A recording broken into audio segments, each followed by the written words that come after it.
What's up, YouTube world? It's your boy J Dub, the #1 comment on YouTube. And I'm back with another review. Today I'll be doing Ready to Love DC, the episode Sink or Swim. And I just want to say that I appreciate all my subscribers who check on, make sure everything is good with your boy J Dub. And it's just, again, the fact that I can't even make any more promises when I get to reviews. Like I said, I've been so overwhelmed with work, I can't even make the excuse anymore. I just have to do my best to get them out because I absolutely want to be here. Absolutely appreciate y'all checking me out and showing support. So I'm going to work my hardest to get to as many as I can. At this point, I can't even catch up, so I just need to get in the flow and the rotation of things.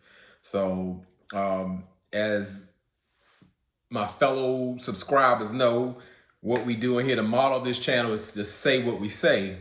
And as a sensitive brother as myself, I had something, I guess, with Ready to Love DC, just something I have to get off my chest. There's so many things, especially dealing with Corey and all those things. But one thing that has been irking my spirit, let's get it out the way so I don't ever have to see it or do it again. So we don't bother with it because I got to get off my chest. I feel like it's bottled up. I haven't gotten a chance to do the last couple of reviews on it. So here we go.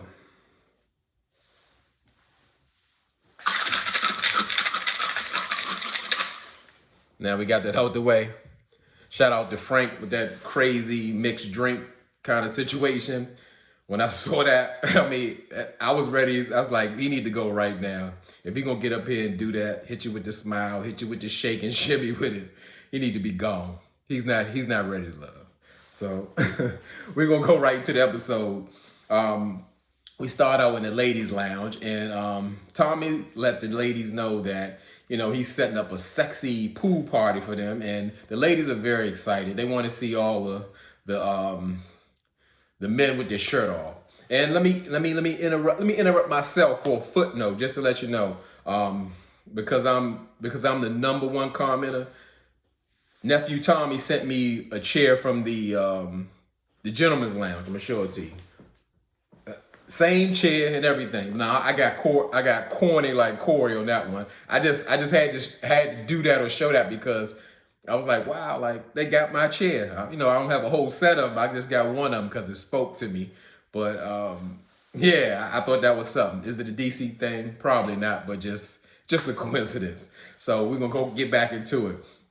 So at the pool party, we see Corey. He's working on his two ladies of interest, which are Courtney and Mumin, and he's actually planted a whole bunch of like little love notes anonymously. I can't even say the word anonymously for Courtney to, you know, it's almost like a scavenger hunt type set, and she's finding them and little things like you're my crush and all of that. And then we also get to see Sabrina. She's over there talking to Walter poolside. She's sitting on outside the pool. Walter's in the pool, and she's explaining to Walter why she likes roses so much and how they bloom. And she opened up her legs to show the bloom, and Walter was like, whoa, you know. And I'm like, man, these ladies, they are like bringing it this season. And I don't know if that's a good thing or a bad thing.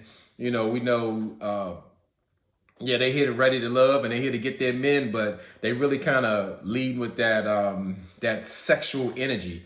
And a lot of times, for most people know, when you lead with that, a true relationship will really not come out of it. If it does, it's gonna fizzle out because that's what it's based on. So, you know, maybe they just can't help themselves. So we see, you know, Tyrone and Shiloh, they in the pool conversing, and they're in the pool, but Tyrone dives right in. He tells Shiloh that, like, hey, when I was in the gentleman's lounge, which he ain't supposed to be doing that, breaking bro code, as they say. He told the men that Sabrina could be his lady, but Shiloh could be his wife. And, you know, you can see Shiloh was like taking it back. I don't think that she gave him the response he was looking for, because it was more like she was shocked. And I'm like, no, Tyrone, there is a such thing where they say it's like you giving way too much too soon. And Tyrone already got rid of Carrie, for like his so-called definition of being aggressive, that could be viewed as that, or overbearing or too much. And as I said, you could tell that Shiloh didn't really receive that well, and she did communicate to him that, like, hey, I'm not there yet where you are, and I'm here to explore other opportunities, just to let you know that, and when I get there, I'll get there. And she was very stern, but she wasn't mean about it, but it was very direct to the point. I guess Cornelius could take some notes from Shiloh on how to handle someone who's coming on strong, because in the episode, we're going to see that he really needs to do that. And so while they're at the pool party outside, they just, having fun, mingling and all that. Nephew Tommy show up at the pool barking like he's on the Arsenio Hall show. All that extra stuff that he do. I don't know why he think that works, but maybe it does, in another demographic. And Tommy got on his oversized pajama set from the Steve Harvey collection. I didn't get that either, but even I don't know if Sabrina mentioned, like, come on outfit. I don't know if she was throwing shade or she really liked it. I have no idea. But Tommy came there, let the people know that he's introducing 2 more singles to the group, and which I don't like that format. Why? Because they're eliminating people so fast, which I think the people they've eliminated deserved it, of course. But I mean, just to bring 2 new people, it just doesn't seem fair. And he brings in Sydney. She's 33. She's an entrepreneur. And Sean, he's 44. He's a writer, actor, and entrepreneur. And this fool said Seantrepreneur. And I was like, okay, eliminate him right now just for saying that. That was just stupid. So you can see that some of the men and the women, they were both like intimidated by Sydney's and Sean's presence. And oddly enough, like once everybody got to mingling, Sydney and Sean, they kind of gravitated toward each other. And I'm thinking like, aren't y'all there to get to know other people? Because to me, it came off just like what they were. Like they planted them there, like they're paid actors and actresses. They have a mission, and that's how it came off. And even while they were talking, Zadi and Camille was sitting like right in between them, and they was like getting up. Y'all want to have a private conversation, because it's like y'all just locking into each other, and when nobody else is included. And Sean was like, well, I thought we were having a group conversation, and it definitely didn't come off like that. But while like Sean was talking to Camille, she let him know right off the break, I can't be getting into talking to you or giving you compliments, because her boo wouldn't approve of that. And Sean wanted to know, like, yeah, who's your boo? And she's like, well, you'll see. You'll definitely see.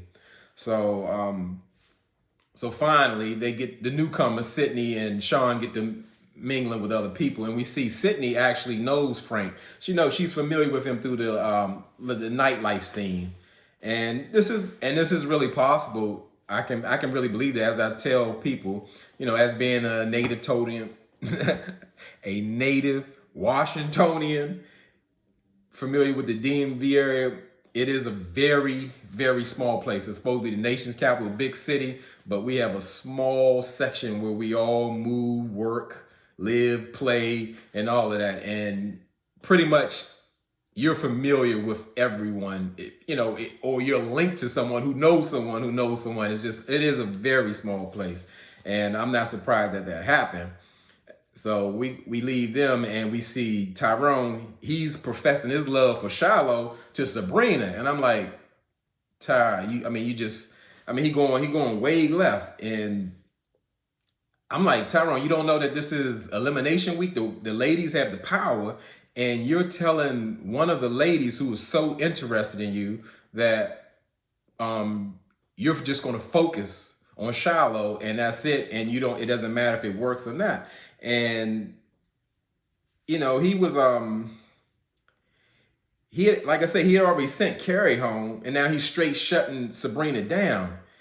And to me, Sabrina was kind of like indirectly trying to convince Tyrone, like, maybe you shouldn't do that, because there's other people here, which is her trying to be interested in you, and Tyrone doesn't get it. And I actually thought that that effort was kind of, let's use the word, say what I say, slightly pathetic of Sabrina, because he's telling you like, hey, I'm not considering you in any kind of way. I'm locked in on Shiloh, and you just let him hang yourself. But I kind of get that, why Sabrina felt like she had to do something, because let's say as great, insightful, intelligent, beautiful, all those things that, Sabrina's supposed to be, there's nobody there for her. And probably Tyrone was like her last effort, because I don't really see any connections with that. I mean, Corey tried to go at her and he said, yeah, he liked to do something with that, but that didn't work. Sabrina read right through him, and that wasn't much game anyway. And just speaking on that, because I've missed a couple of episodes, and just want to say that game with Corey, it probably works more so in a setting where there isn't a group who's affiliated with each other, because his game plan is to isolate the woman. That's why he always wants to take you on a date. I don't even know if you can really call it a date. And in that one date, he wants to impress you and see what he can get out the date, like a hookup. And really, there isn't going to be a second date, because he's going to put everything in that one date. He's not really interested in connecting with you at all. So that's why he said, I've been on 100 dates, because he's the first date man, because he need everything on that first date, because ain't nothing happening after it. There won't be a second date. So we see Corey, he's at poolside with Mumin, and he's digging deep with the conversation by asking her, what type of fixings that she wants on her hot dog, and that if she doesn't answer right, he's gonna friend zone her. And I'm like, is this what we doing? Like, really trying to get to know somebody, what you want on your hot dog? I mean, because whatever position you have on there, it's all a short time. People are going home 1 and 2 at a time. And certainly if you're trying to get to know a person, or, how everybody's throwing that word connection around, finding out what they want on their hot dog, it's not going to get it. So, okay. So we go to, we go to Camille, and she's sitting Cornelius down. And why she's having to sit down with Cornelius, because she's really upset about Cornelius talking with the newcomer, Sydney. She has a problem. She even was going to take it to even like approach Sydney to let her know, like, that's my man. And Mumin had to kind of talk her down. It's like, you your energy's high. You want to bring that down if you choose to do that. And she was like really upset. That's her man. And I believe she believes that. And she wasted no time in telling Cornelius about himself. Camille says Cornelius, he's being like just being naive, a country bumpkin, even impersonating, and having fun with him. And when she said that country bumpkin, I could believe she might be from the actual area, because from being from the area, I'm kind of offended that they picked all these people who are not from it, from DC or the DMV area, because we're unique people. And just like any of the shows, you want to get the flavor of the area, of the people. In that case, you can do a countrywide cast and just bring anybody anywhere. But the reason you pick the city is to pull the actual people who are from the city. So I don't get that, but Camille definitely in that conversation gave me the vibe, because believe it or not, a fun fact, like the people from my area, we're big on like not being called country, because we don't believe that we're country, because when we go to other places, they say we have that accent, which I can pick up on, and they say it's something in the middle of New York and country, or whatever the case may be, something up north. But we kind of repelled saying like, oh, we're from the South, we country, but really we are. But we think we cool city people. So it's a thing with us. And in his confessional, Cornelius was saying that he has to move carefully, and he feels like it's a target on his back, dealing with Camille. And I'm like, I don't understand how he's feeling this way. All he has to do is explain or put his foot down with Camille and say, hey, I'm enjoying our time. I'm enjoying our company. However, I'm here to mix and mingle and make sure, I'm making the right decision and find out, who is really ready to love with me. But it's like Camille is taking over and Cornelius allows that. I don't know if he's not strong enough, his personality isn't, but she's taking over the whole situation. So I'm really kind of seeing that Black Widow kind of thing she got going on. Like she's just sinking her fangs into Cornelius. She even talked to him crazy to me, and especially just not even knowing him. She telling Cornelius, he's doing like he's feeding into all that flirting that they doing. And he's looking like a dumbass doing it, and she's saying, as a student, he just gets a F. He's just failing because he's being tested and he's not doing a very good job. And then we say Camille puts the ice on the cake. She puts her head down and, proceeds to act like she's sniffling and crying. Ain't no tears coming out there. And I was like, she got Cornelius like right where she wanted him. He took the bait and he was like consoling her when he should be feeling some kind of way where like she's putting all this pressure and freely speaking about like, hey, I don't like you talking to people and and really making him address that. Like she has the right to do that, but he's giving her that power. So I can't feel so much bad for him, but he's just going in the wrong direction. He says in the confessional he has a concern, but he doesn't address her directly with it. So we had the single mixer. They done moved it to the inside the mansion, and everybody, they look like they just having a good time, dancing, eating, drinking. And like one of the first scenes you see, which shocked me after I just saw Camille break down about Cornelius dealing with another woman, Frank was escorting her down the stairs, hand around her hip, bringing her down, flirting with her and all that. I'm like, didn't she just say she didn't want this man talking to nobody and flirting and interacting and doing that? And, but I guess that's how the Black Widow's moving. So we starting to see Phil, and you can see Phil, he's getting kind of nervous. It's almost like he feels that sense of desperation because he really hasn't connected with anyone. Last time I've heard anything was when he went to get Aisha after her car accident and check on her, and that was about it. So he's pretty much trying to warm up to Sia, and it really comes off disingenuous. I don't see it. I don't see the connection. And even to see it was like, pretty much, hey, you here, but you kind of late to the party. And yeah, like she calling him out, say, oh, you warming up to me now, but when is this? Especially on elimination week. So Phil, to me, he's skating by. He's not really making those connections. And I get it sometimes because a real connection is what it is. If it's not there, it's just not there. You can't force it in a week's time. So I'm looking at Frank. He's at the bar. Luckily he's not making to see her drink again with that shaking and all that crap he was doing.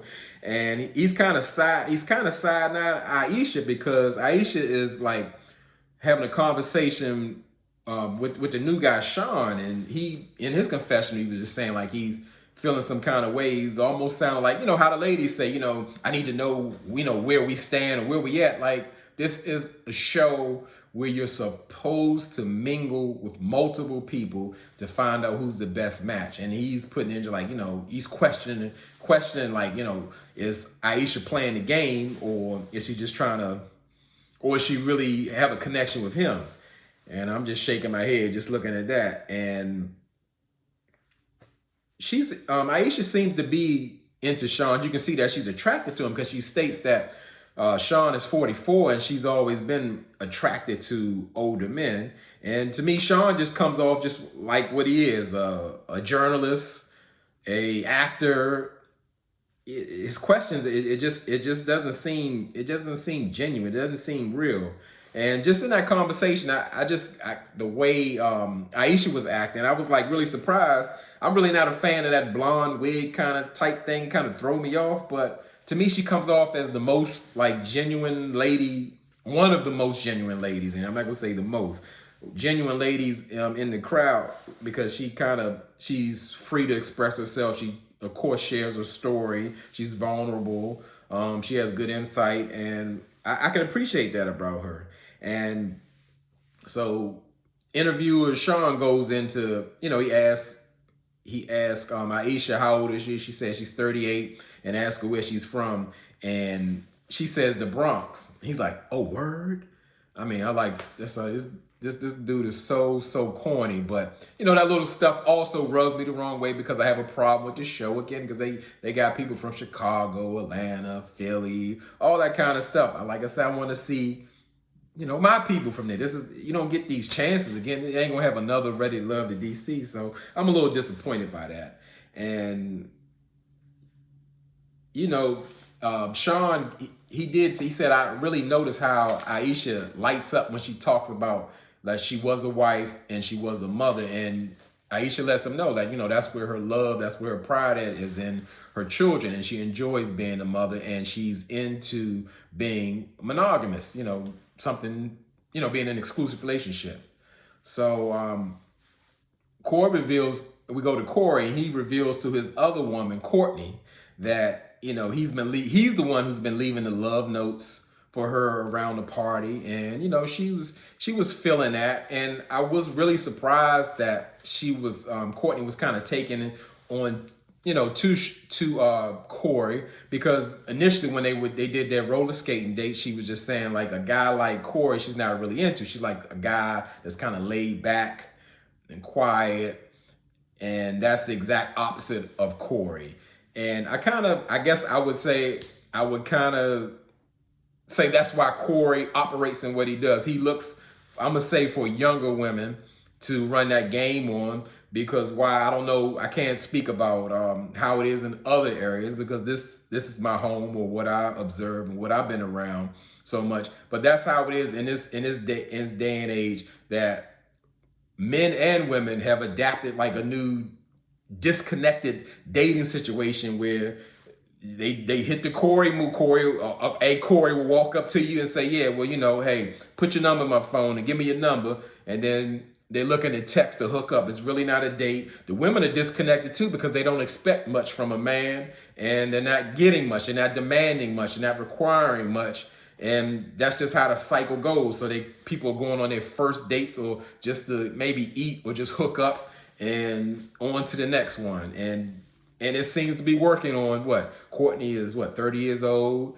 Mumin is 36. I think they got Mumin and Shiloh's age mixed up, because they said Shiloh's 33. I don't know. I was like, that might be a hard 33, but who knows? So Mumin is kind of checking Corey out, like the way he's moving in the party, and just trying to figure out, like, it just seems like he's giving Courtney or other people the same energy that he's giving me, and that's concerning because he states that he's like so into her. And I mean, that would make anybody concerned. They just meet and they know each other for a couple of weeks, and he acts like he's ready to lock in with everybody. He gives that off. And so the next day, Mumin, she wants to meet with Corey, and she starts questioning him about those love notes that he had sent to Courtney. And immediately, Corey just starts deflecting. He won't answer the questions about is he the one who sent them, because Mumin can see right through it. She can see that he's playing games, and she feels kind of bad that, like, hey, you're not even going to answer my question. And in Corey's confessional, he admitted, like, hey, I didn't even see this coming. And I'm thinking, like, this ain't the streets where, like, these women are separate and in different places. They can see what you're doing. Everybody saw Courtney walking around reading the notes and all those things, and now you're trying to say, hey, he not even saying it wasn't me. He just won't answer it, and it's really making him look bad. And he's coming off like a slime ball. That's the best way I can say it. And I was just surprised that he doesn't understand that he's in a different setting. So to pretty much change the tempo of the conversation, Corey's, he says, hey, he invites Mumin to meet his parents, to kind of take it in another direction. And Mumin was kind of like, well, I know you talk about your family a lot, and I don't think you would play with that and be serious, and you would really be serious about it. So Corey thought that got him off the hook, but Mumin came right behind and said, like, well, have you offered any other ladies to meet your family? And he's like, well, let's just focus on you and me, because again, he's deflecting, he's nervous, he's afraid because she can see right through him. And I'm glad Mumin is not going for that, because he's just straight running game on her. And she seemed like she got excited for a minute about like, oh, you want me to meet your parents? That's serious. That's a serious move. But she understands that already Corey has a pattern of promising the ladies the same thing. Like, let's say Troy from last season, you want to take you on trips and you're his number one and all that kind of stuff. So right now I'm gonna stop the video because again, I've been gone so long, I got so much to say. So this is part 1. So let's get with part 2 as soon as possible.